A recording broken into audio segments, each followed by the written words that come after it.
ये वो काला सच है जिसे दुनिया देख रही है, लेकिन दुनिया आंखें फेर रही है। पूरी दुनिया को हिलाकर रख दिया। एक हिंदू को सरेआम लिंच किया गया और सड़क पर जला दिया गया। Victim Deepu Chandra Das was tied to a tree set on fire by the bloodthirsty mob. A Hindu man was killed. His body was tied to a tree and set on fire. Narendra Modi सरकार को Hindu vote तो चाहिए, लेकिन क्या वो हिंदुओं के लिए बात करेंगे, हिंदुओं के लिए लड़ेंगे या नहीं? ये इतना हावी नहीं होना चाहिए कि आईएसआई से ऊपर जाने की कोशिश करे, डीप स्टेट से ऊपर जाने की कोशिश करे। क्योंकि हर भारतीय की जिम्मेदारी है।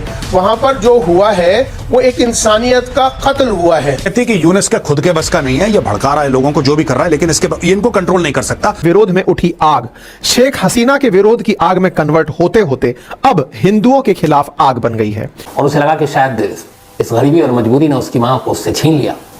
इसी के बाद उसने पैसे कमाने का सोचा, जो कई फिल्मों में हमने देखा है। लेकिन वहां पर सिर्फ और सिर्फ हिंदुओं को मारा जा रहा है दर्शकों।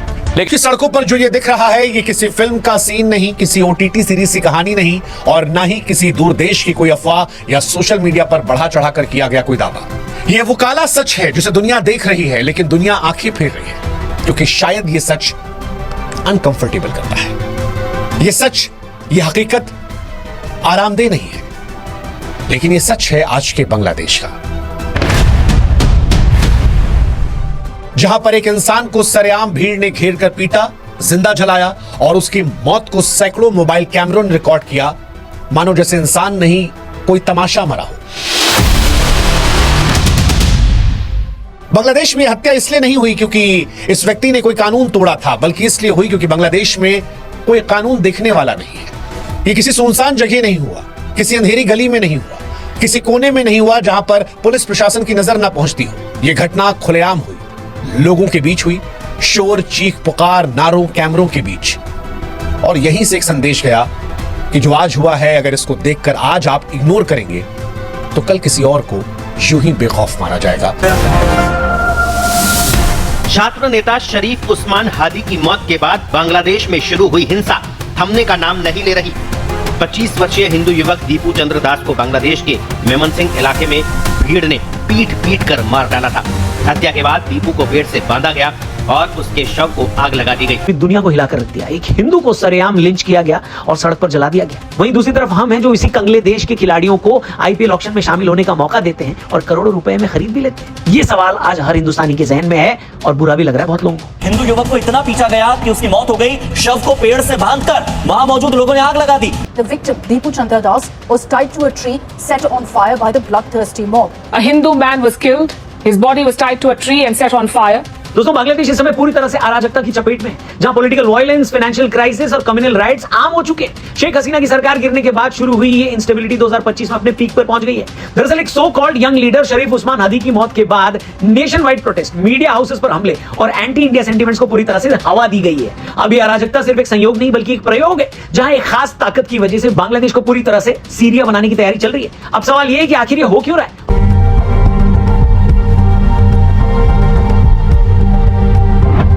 एक शांत गांव, एक रात और अचानक जो हुआ उससे हर किसी की रूह कांप उठी। बांग्लादेश के मेमनसिंह जिले में एक युवा हिंदू व्यक्ति पर भीड़ ने हमला किया, उसे बेरहमी से मार डाला और उसके शव को आग के हवाले कर दिया। लेकिन ये सिर्फ एक आम हमला नहीं था, इसकी कहानी में छुपा है एक डरावना सच जो पूरे देश को झकझोर रहा है। नमस्कार, मैं खुशी चौधरी और चलिए जानते हैं कि आखिर कौन थे वो हिंदू युवक दीपू चंद्र दास। बांग्लादेश एक बार फिर से हृदय विदारक घटना की वजह से सुर्खियों में है। वहाँ हिंसा की एक लहर दौड़ रही है, जिसमें एक युवा हिंदू व्यक्ति को भीड़ ने पीट कर मार डाला, फिर उसके शव को एक पेड़ से बांधकर आग लगा दी। ये घटना देश के मेमनसिंह जिले के भालुका उपजिला के दुबालिया पाड़ा इलाके में हुई और इसका वीडियो सोशल मीडिया पर वायरल हो गया, जिससे पूरे मामले की भयावहता में जिस तरीके से बांग्लादेश में घटना घटी है, सरकार का रवैया है, नरेंद्र मोदी जिस तरीके से खामोश रहे हैं पिछले 24 घंटों से, उससे तो एक सवाल जरूर उठता है कि नरेंद्र मोदी सरकार को हिंदू वोट तो चाहिए, लेकिन क्या वो हिंदुओं के लिए बात करेंगे, हिंदुओं के लिए लड़ेंगे या नहीं? इस पर एक सवाल जरूर खड़ा हो गया है। इस एपिसोड को रिकॉर्ड करते वक्त बांग्लादेश में हो रहे जिस तरीके से हरकतें हो रही हैं, जिस तरीके से मॉब लिंचिंग हो रही है, उस पर प्रधानमंत्री नरेंद्र मोदी और फॉरेन मिनिस्टर जयशंकर साहब ने बिल्कुल चुप्पी साधी हुई है। बांग्लादेश के इस टाइम यूनुस खान चाहते हैं कि बांग्लादेश में इलेक्शन ना हो। आईएसआई चाह रहा है कि पूरा पाकिस्तान के अंदर आईएसआई का कंट्रोल हो। युवा नेता आया है, ये इतना हावी नहीं होना चाहिए कि आईएसआई से ऊपर जाने की कोशिश करे, डीप स्टेट से ऊपर जाने की कोशिश करे। तो एक तीर से दो निशाने मारना। अगर तारिक रहमान प्रधानमंत्री बनते हैं तो वो लोकतंत्र लाने की कोशिश करेंगे, दोबारा वो हिंदुस्तान के साथ रिलेशन बनाने की कोशिश करेंगे। MI6 CIA ये किसी भी कीमत पर आईएसआई को फ्रंट पर रखकर बांग्लादेश में लोकतंत्र को नहीं लाना। हिंदुओं पर अत्याचार हो रहा है, उस पर मोहन भागवत ने कहा कि इसके लिए भारत से आवाज उठनी चाहिए और जिसके जो बन पड़ रहा है वो करना चाहिए। आप सहमत हैं? मैं उनकी बात से इसलिए सहमत हूं क्योंकि हर भारतीय की जिम्मेदारी है।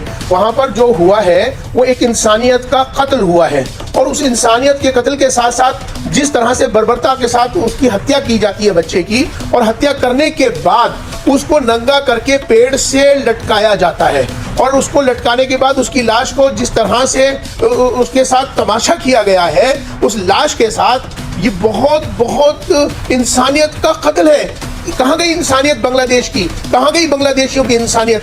जो देश इस्लाम का मानने वाला है वो मैं उन लोगों से पूछना चाहता हूँ, वहाँ का मेरे जो चीफ इमाम है बांग्लादेश के ढाका के, मैं उनसे पूछना चाहता हूँ, वहाँ के इमामों से पूछना चाहता हूँ, वहाँ के चीफ काजी से पूछना चाहता हूँ, ये कौन सा इस्लाम आप पेश कर रहे हैं? बांग्लादेश में अराजकता मानो कम होने का नाम नहीं ले रही। एक और बंदे की खोपड़ी में गोली उतार दी वहां पे। बांग्लादेश भारत के लिए बहुत बड़ी चिंता का सबब बनता चला जा रहा है।